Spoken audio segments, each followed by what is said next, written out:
Je suis ici dans la salle des pas perdus, à quelques mètres de l'hémicycle où vient de se terminer le discours de politique générale d'Elisabeth Borne.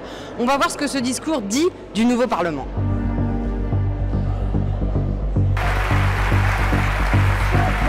Leur groupe est réduit, ça se voit dans l'hémicycle, mais paradoxalement, il est plus puissant qu'avant. On sent que les députés ont pris du galon, ont gagné politiquement et sont beaucoup plus opposés qu'avant. On a vu par exemple des députés du Modem se lever, applaudir la Première ministre et aller, pour certains, jusqu'à crier sur l'opposition et sur les insoumis, ce qui n'arrivait jamais sous la précédente législature.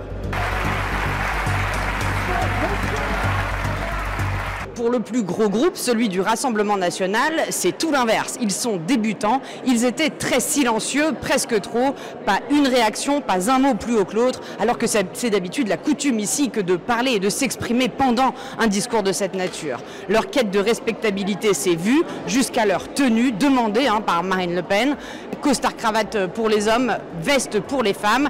Il faudra sur la durée voir s'ils restent presque des godillots du Rassemblement national ou s'ils finissent par s'exprimer. À l'autre bout de l'hémicycle, la France Insoumise, deuxième groupe après celui du Rassemblement national, a été très bruyant pendant ce discours. Alexis Corbière a parlé extrêmement fort sur le discours à tel point que Elisabeth Borne s'est parfois interrompue. Ensuite, nous devrons soutenir les soignants. Le Covid a mis à jour les fragilités de notre système de soins.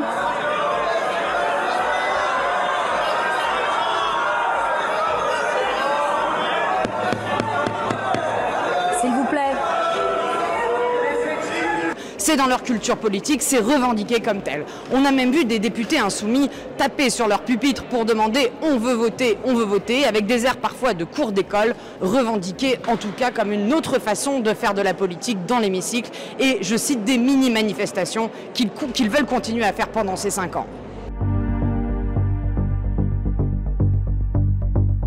Ensuite viennent les groupes plus modérés. Les Républicains d'un côté, le Parti Socialiste et les écologistes de l'autre. Pour le PS et les LR, évidemment, des groupes qui ont déjà siégé et gouverné et qui ne se sont pas du tout comportés de la même façon. Les Républicains ont plusieurs fois applaudi avec la majorité, notamment sur le soutien aux forces de l'ordre ou quand Elisabeth Borne a cité Simone Veil. Peut-il y voir de futures alliances sur les prochains textes? Nous le verrons très vite. Quant au Parti Socialiste et aux écologistes, ils étaient divisés au moment où Elisabeth Borne a cité Édith Cresson, sa prédécesseur en tant que femme dans les années 90. Certains ont applaudi, d'autres non. Une façon habile pour la Première ministre de diviser ses oppositions.